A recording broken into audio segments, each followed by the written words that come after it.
Oh, wow. Never did it before. Yeah. First time. And I always use this when I'm in here. Nope, I got it. I'm gonna stay in the meeting. Monday, September 13th, 4:30, calling to order the Board of Fire Commissioners meeting at Tewitt Fire District. Begin with roll call. Present Commissioner Pisano. Commissioner Conley, Commissioner Zais, Chief Rude. The agenda does not reflect the second public comment, which will occur at the end of the meeting. We'll begin with public comment.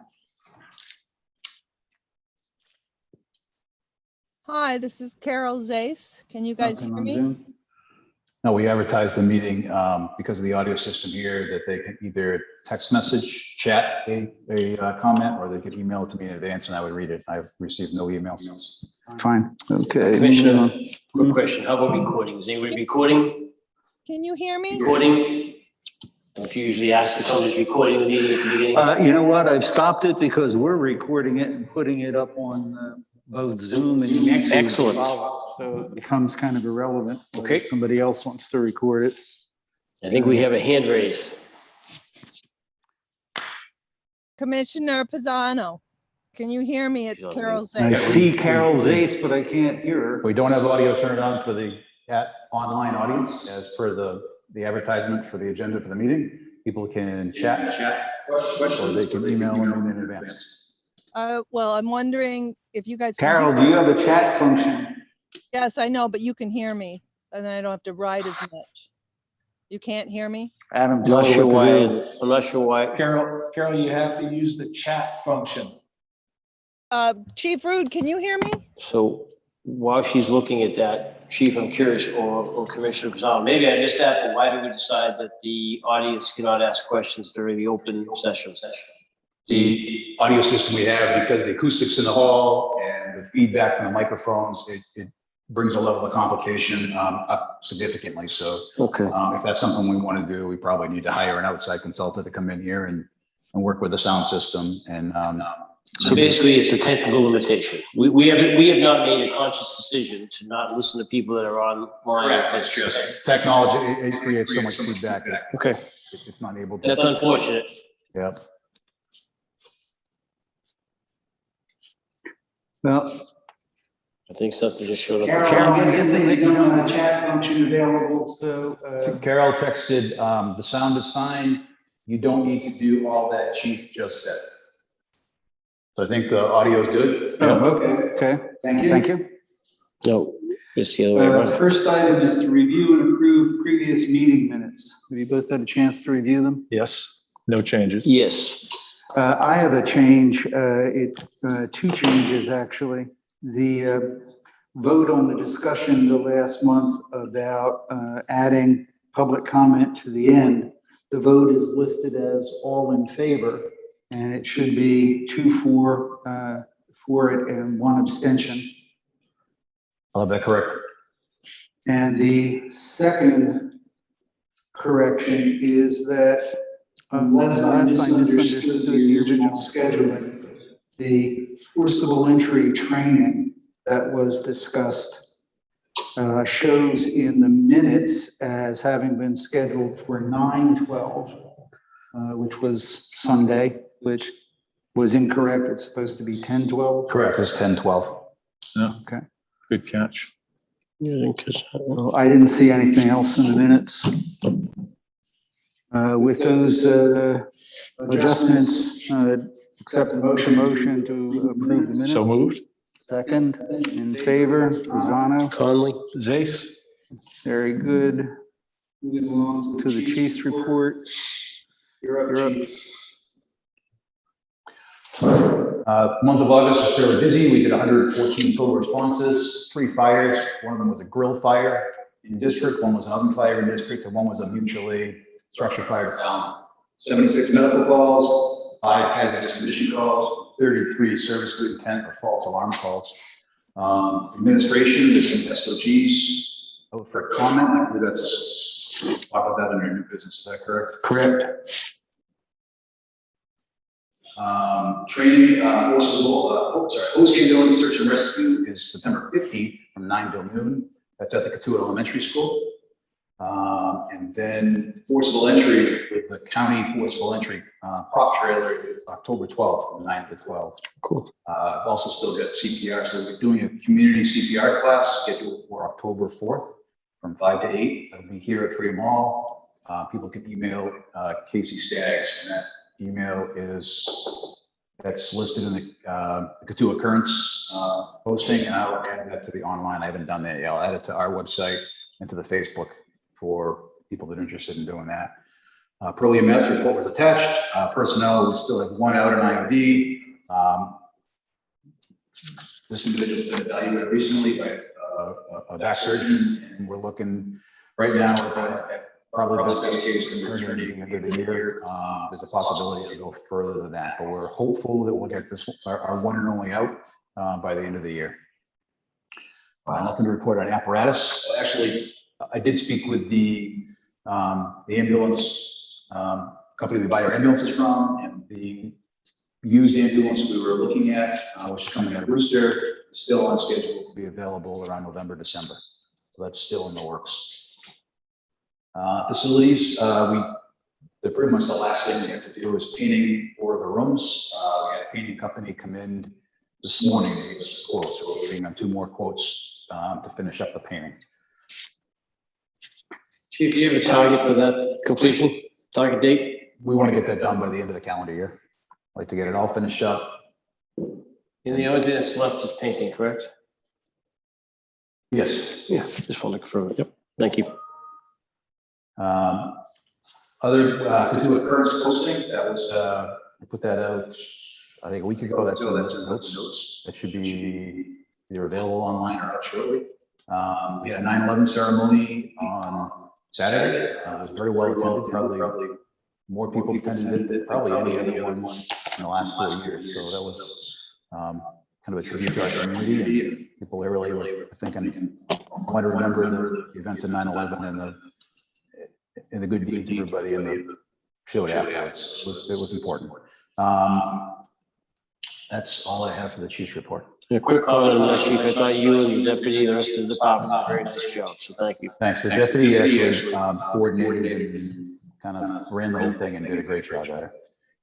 Quick question, are the training events open to the public or no? Yes, absolutely. And those are advertised in the Cotuit Currents as well. Yeah.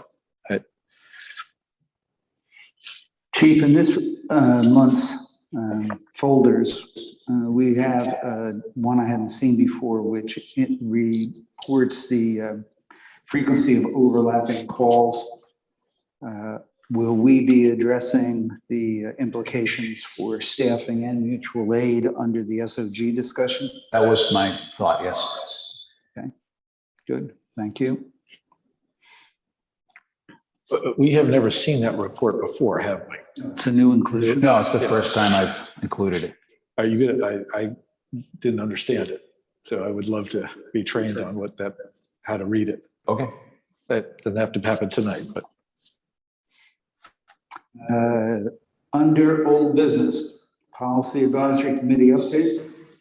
we have a meeting right after this meeting for the first of the fiscal year, upcoming fiscal year. We have had no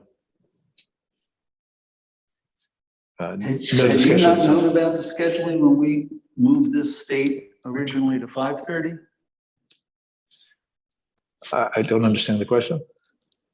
But had they already set the 6:30 time when we were juggling, looking for times?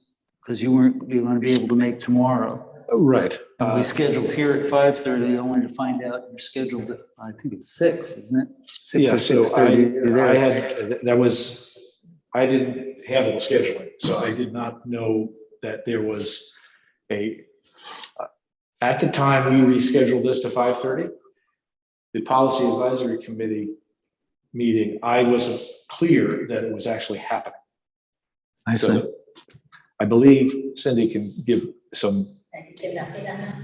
I'm Can sorry. I just get an update on that? Yeah, please. Okay, we originally had sent a request. Can you speak into the microphone, please?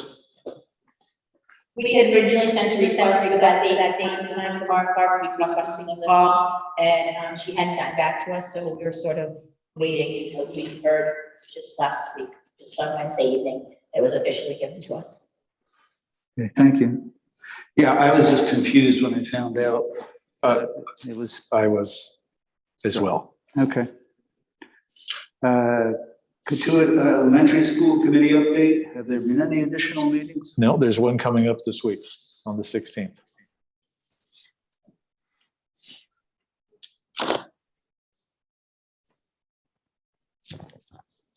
Do you have any heads up in advance about whether or not they've heard back from the town? I do not. I think last meeting we talked about the last meeting that the negotiating. Since then, I have not been apprised of anything that's happened subsequently. We'll be interested to hear what you guys have by way of update. The Firefighter Physical Fitness Committee.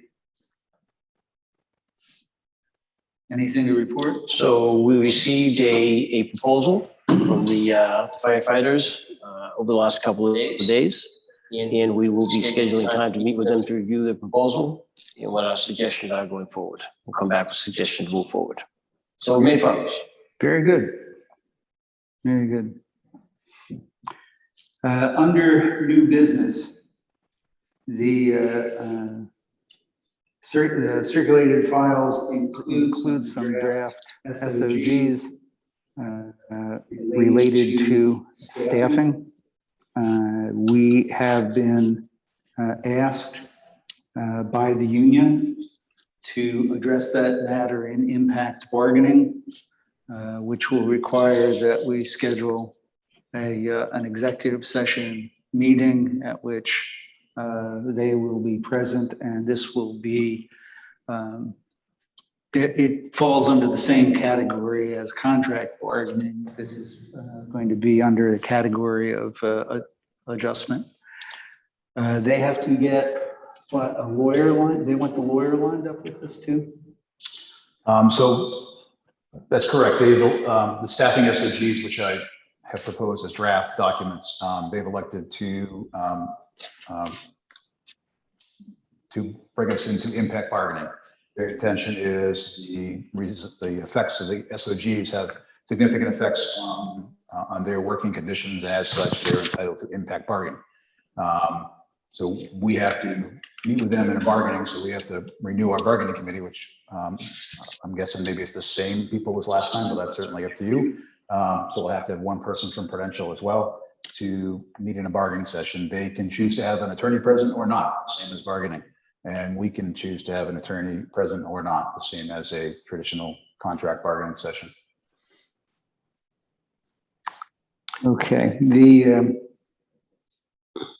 2 points that I have in regard to this, one is the bargaining committee itself. Kevin, you led this through the last contract. I would appreciate it if you would be available to chair the committee for an impact bargaining session. Absolutely. And I see Fran Parks is in attendance. Fran, you had been the Prudential representative. Could you tell us if you want to continue in that role, or if you want somebody else on Prudential to pick it up? Her mic's not going to work. She could chat to us. I She can think. chat, you know.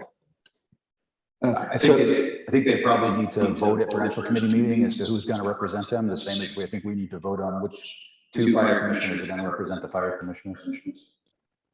Right. Did you get chat, Fran? I'd be glad to do it. I'll discuss it. Yeah. Fran, we can't hear you. We've got the volume turned off. We can get your chat or emails. Thumbs up. Okay, thumbs up. That's all I There needed. we Thank you. I would like to also continue to serve on that committee. And again, in the name of continuity. So I'm nominating Kevin to chair it, and myself to be the second member. Oh, sure. I'd second that nomination. Discussion? I have a question about, so are you saying then that the discussion with this, with the firefighters and their attorney will happen in an executive session only with Kevin, yourself, and Fran Parks as the, That has been the contract bargaining team from our side, with or without lawyer representing us as well. And they will have a negotiating team present as they did during the contract bargaining sessions. and what are the mechanics of that? So when we've discussed SOGs in the past, we've discussed them here, and it hasn't had an impact. Well, sorry to overuse the word, it hasn't been viewed as impact bargaining. So what happens after that session? Are the SOGs potentially agreed to in that meeting, or as a result out of that meeting, or are they then tabled or brought forward to a discussion here? Just as with the original contract, the bargaining sessions would go on until some form of agreement, hopefully until some form of agreement is reached. At which point, if there is agreement in the bargaining committee, it is reported back to the union, who will vote on it, to this committee, who will vote on it.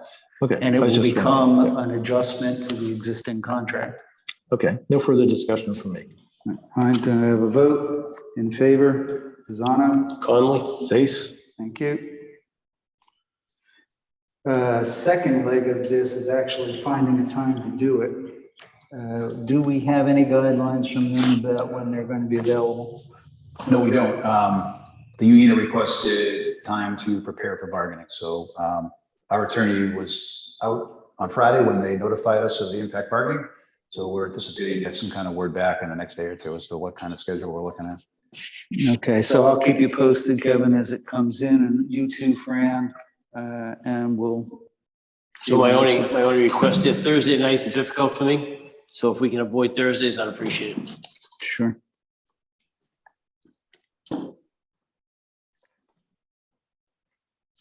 Commissioner Pisano, is it okay if I give just a quick overview? Thursday the 4th is okay for you? Why? Yep. Thursday the 4th is okay. So as you saw in your packet, I did a run of reports for the last 2 months, and there've been a significant number of overlapping calls over the last 2 months. And at the same time, our standby firefighters coming back from off duty has been essentially zero this summer.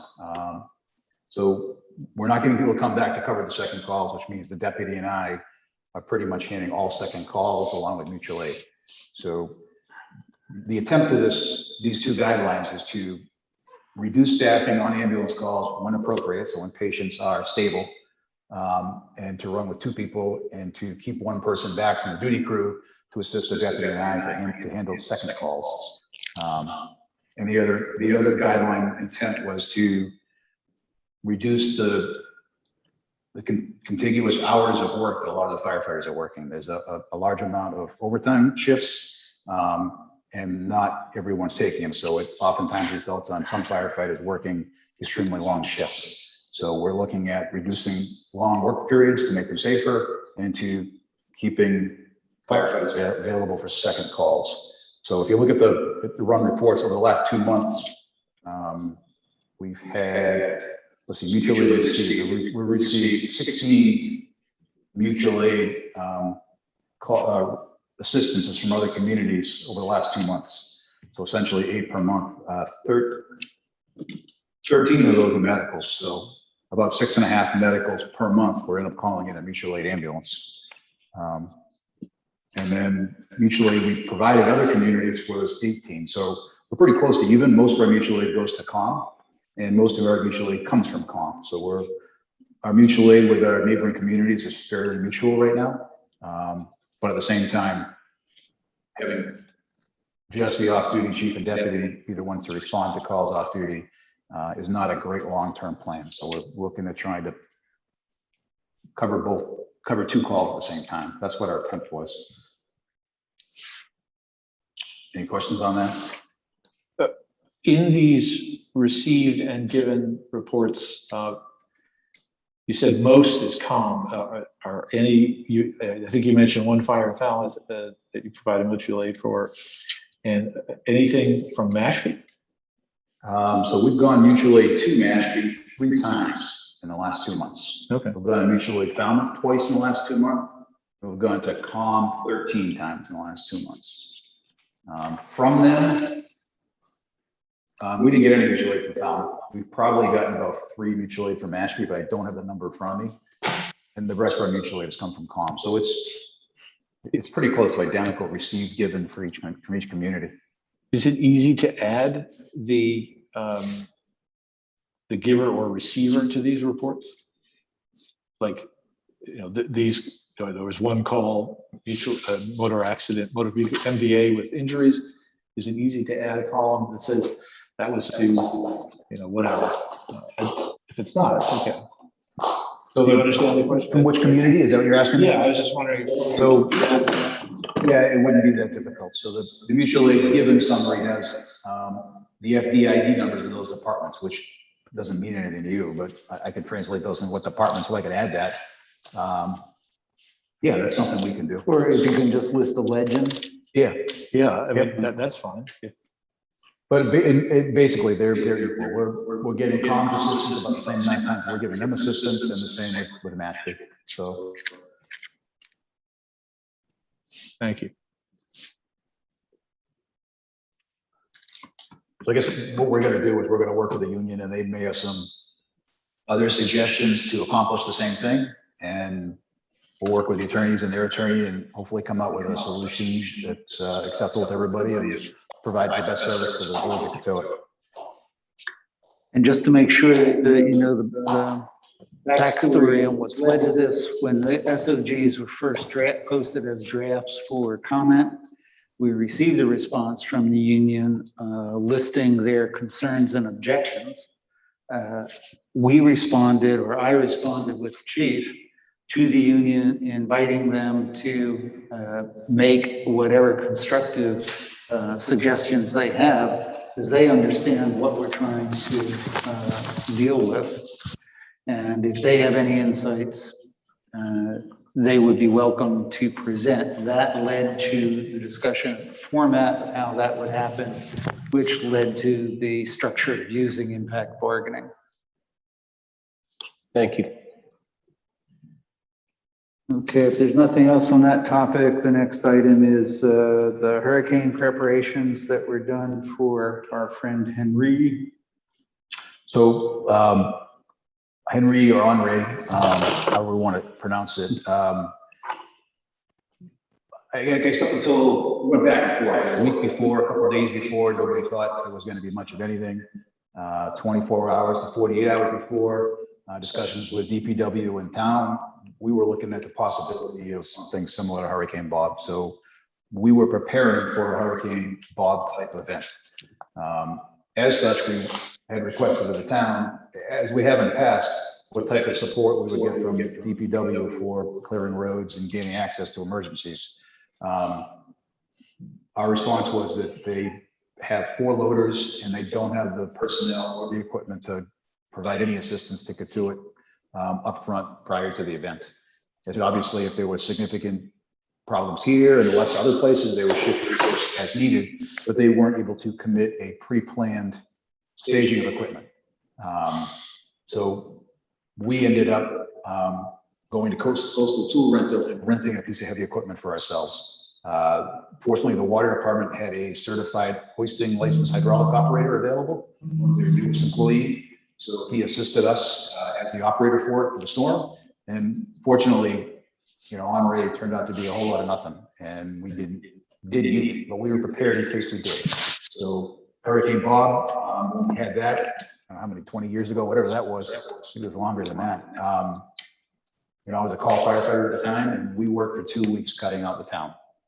We could go about 30 feet without hitting another tree. It was significant, but we were as ready as we could be this time. So since that preparation, our talks with the town have continued. And I just had a conversation with Assistant DPW Director today. We've got a meeting scheduled with the 5 fire departments, DPW, Town Manager's Office, and Police Department. And we're going to do a review of what resources everybody has, how we can best prepare and utilize the limited equipment that everybody has, and how we can come up with a plan before storms occur and not not the day before, look to rent equipment. So that's kind of where we are. The town is certainly, DPW is supportive, but they do have limited equipment. They have 4 loaders for the whole town. So, you know, there are significant public safety concerns at hands, including hospitals, airports, other issues. We don't have a lot of those into it. So, but we still have to have a plan to be prepared to gain access. So we're working on it. One of the things that came out of this is we're looking at trying to propose a piece of equipment that will both be a means to access or gain access to storms, something that can pick up a tree and move it, and then possibly do another job. And we're looking at something that serves as a brush breaker, an access to roads, multi-purpose piece of equipment that can, you know, get patients out of the woods and maybe also maintain fire roads with brush cutters. So we've identified a couple pieces that are actually manufactured by Bobcat. And we've also got one of our residents, David Mugar, who's also offered to donate some money towards this cause. So as of yet, we don't have a fully prepared, you know, proposal for the commissioners, but that's something we're working on. And like I said, we're hoping it'll be a multi-purpose equipment that'll take a place of some other equipment at the same time and make us better able to do multiple jobs for, you know, and not a large capital investment. So more to come on that.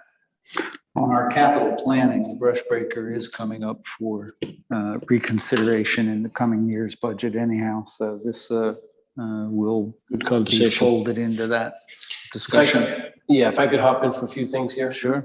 First of all, Chief, great job on the prep. There was a lot of work that you did ahead of time, and the guys did ahead of time, so thank you very much for that.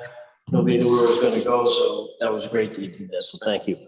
That's number one. Number two, do we know where the town repositioned equipment they had? I understand you said they only had 4 pieces of equipment that would have been, you know, necessary or available for this type of situation. Do we know where they repositioned it? I don't know where they put them. That's going to be part of the conversation that's to come. I think they gave us some dates of early October to sit down and talk about that. Okay. And that's great. I appreciate the fact that you're part of that. If I could do anything to help you with that, let me know. Be happy to be involved with that.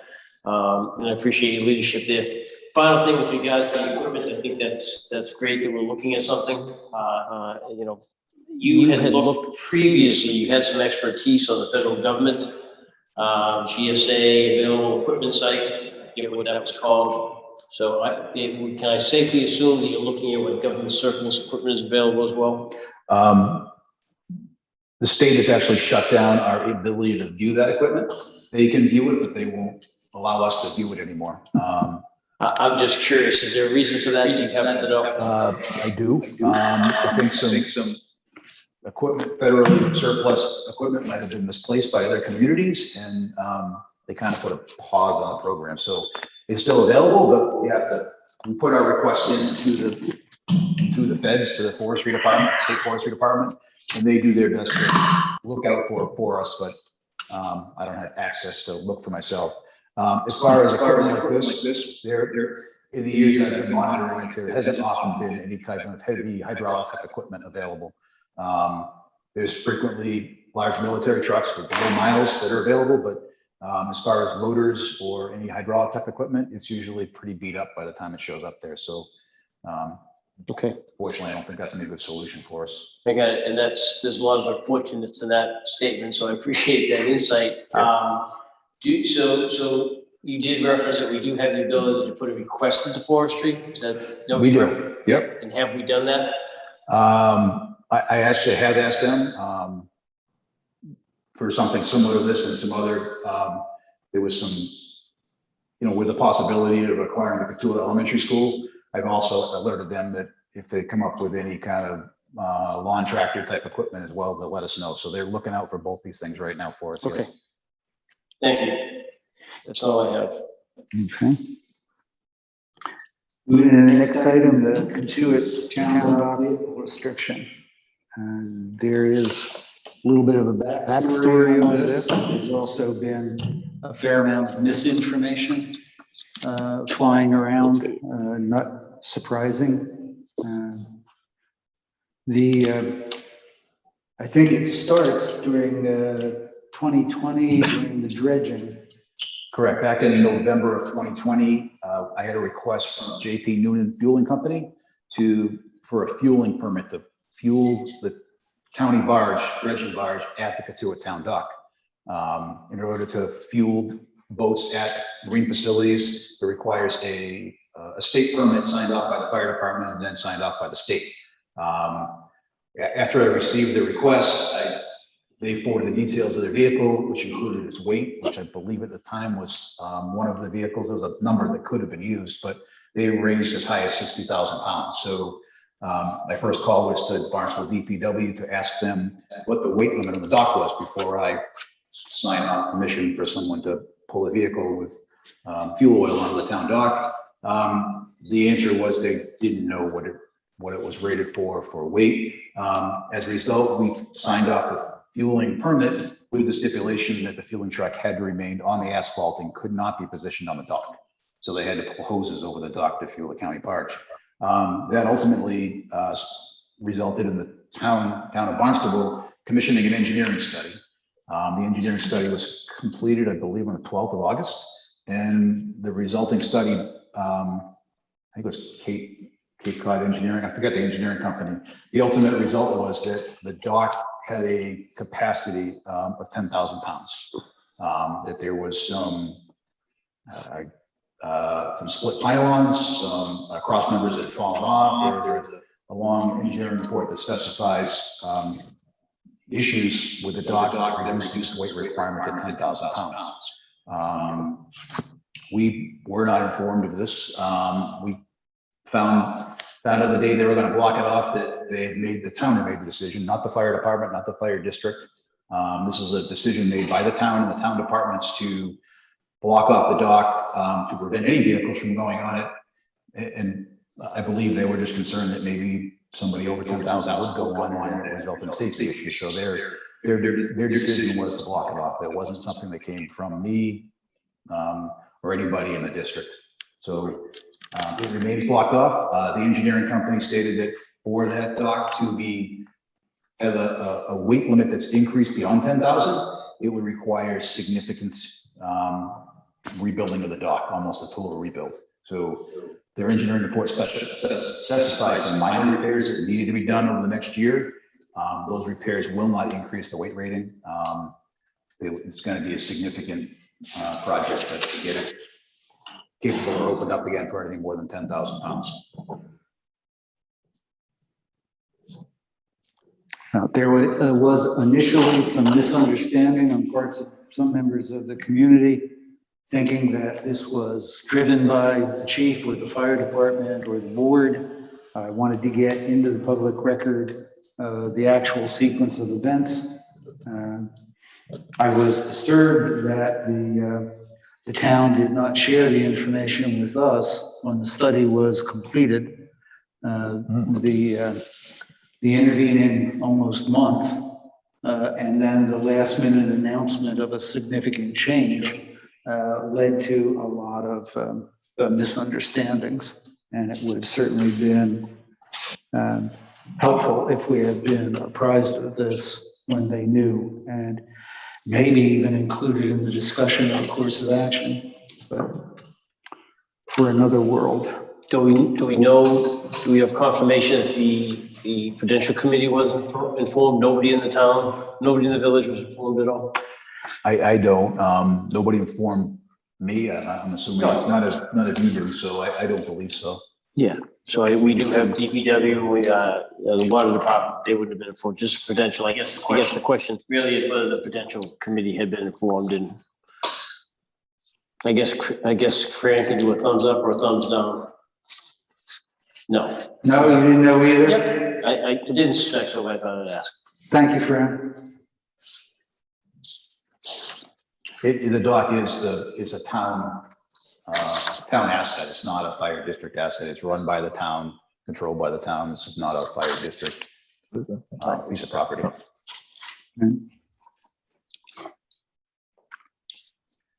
Okay, I'm going to juggle the last two items under new business. The item, the local union, firefighters union executive board, communications with commissioners.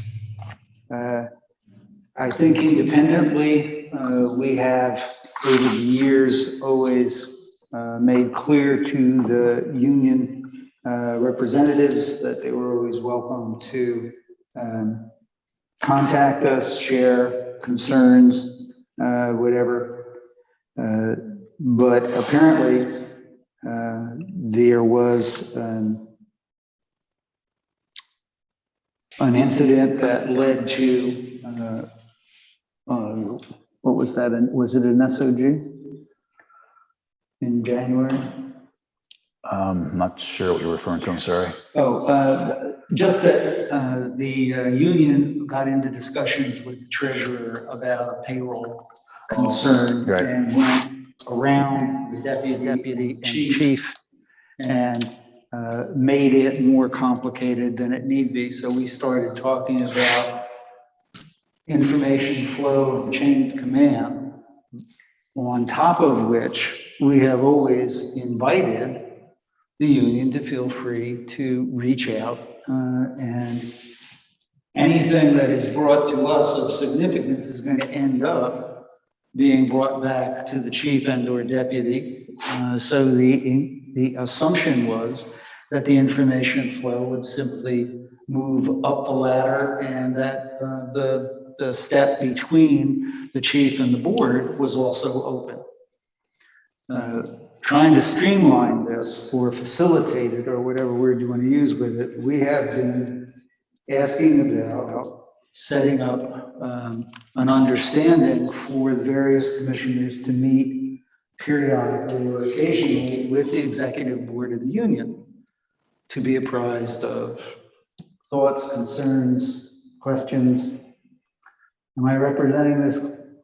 No, As you understand also? absolutely. Yeah, so it's, I guess, the reason I asked to put this on was that having a communication stream between the commissioners and the union is a positive thing. So that if on a regular basis that each of you individually had conversations with the board, equally amongst you, but individually, you can't more than one of you meet. Otherwise, we'll end up with some open meeting violations. But that you might get a little more context to our discussions here, that you get information that's maybe not so filtered and maybe give you more background, a better ability to make decisions. So perhaps I can make a recommendation or a thought as we have this conversation. I think a lot of points were made relative to our availability in general, and that there's some opportunity to have conversation with us.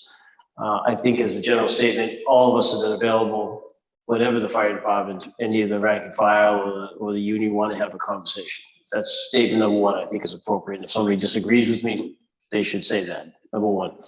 You know what I suggest though, rather than, I met with the union in the rank and file, frankly, a couple of years back now. It has been a while, but perhaps what we do is extend an offer to the union for us as individuals on a round robin approach to meet with them on a monthly basis. So 1 month I would meet with them, 1 month you would meet with them, 1 month you would meet with them, and it would go around and we'd just have a monthly sit down and have a conversation as appropriate. So put it on the calendar, schedule it. Don't say, oh, if we want to get together sometime, we can get together. Because typically, just like getting together with somebody you see in the supermarket, doesn't happen, right? But if we book it, maybe it'll happen. Thoughts? I agree in principle with what you're saying. Mechanically, I was wondering if when they have their executive board meeting, because for them with different shifts, it's a juggle for them to get their own executive boards together. Absolutely. That on any month that they're going to have an executive board meeting, or any interval when they're going to have an executive board meeting where they think they have any interest in having a commissioner present, to ask them to notify us in that round robin format you described. Okay. And if a particular commissioner isn't available for when they schedule it, they'll go to the next person up. Yep. And we can offer to be present for their executive board meetings at their Or, invitation. or a subset of their executive board meeting. Yeah. The meeting might be an hour-long meeting, and they may say, hey, look, we get stuff to talk about, 45 minutes, come in for the last 15. Yeah, oh, yeah, I didn't assume that we were gonna have to sit through their entire executive board meeting. That would be almost as much fun as making them sit through our meetings.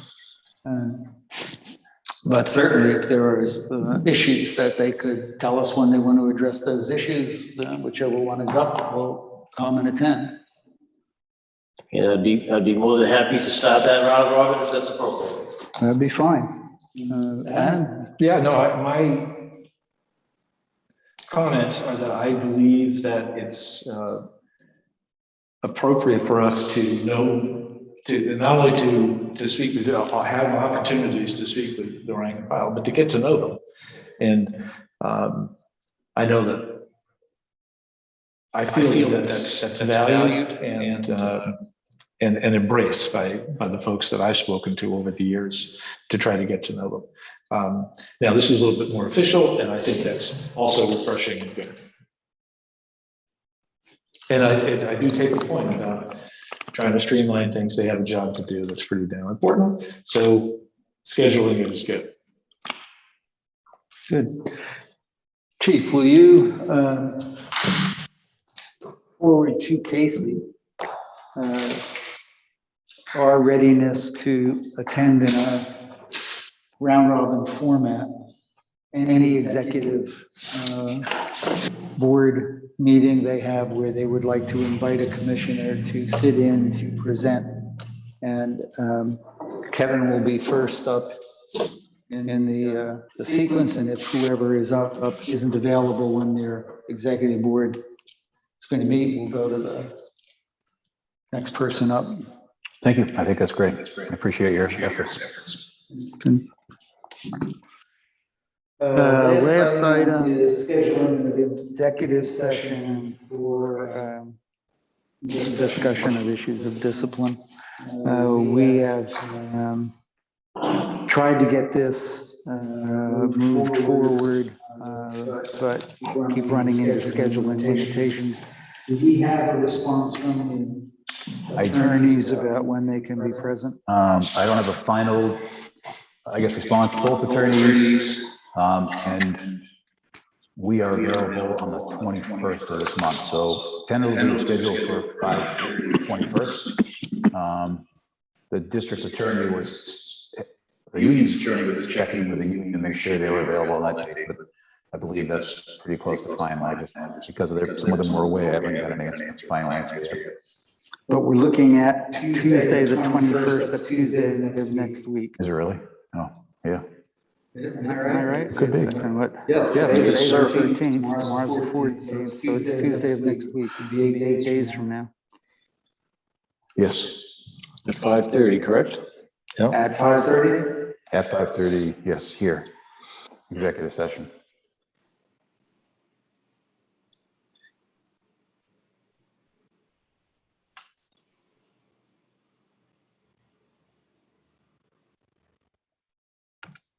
Okay, I can make that, everybody's got it in there. I'll get the final word by tomorrow morning.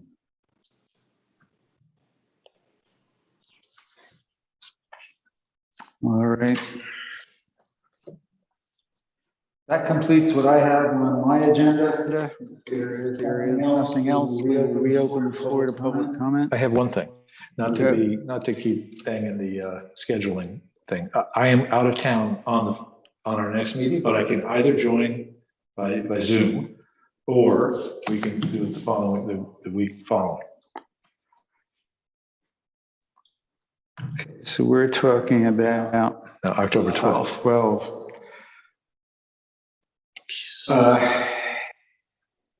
My personal preference would be to invite you to join by Zoom. That's I'm fine. running into scheduling hassles of my own, getting back and forth to appointments in Boston. Okay, So, all right, I'll do that. Would it be okay if we do that then? If we all go to Zoom next week, next month? Having half of us on Zoom and half live. That's not, limitations Yeah, in this that's a good suggestion. location. And that would allow us to be able to have open comment as well. It would. So Carol, I see you raising your hand. We'll make sure we call on you first. No, you have to. I think she has to you put have a, to text. just the text, yep. Here we I go. think she's typing. Go by, she's typing. Yeah, we'll hear from Cindy while Yeah, we're- Carol's typing her comment in.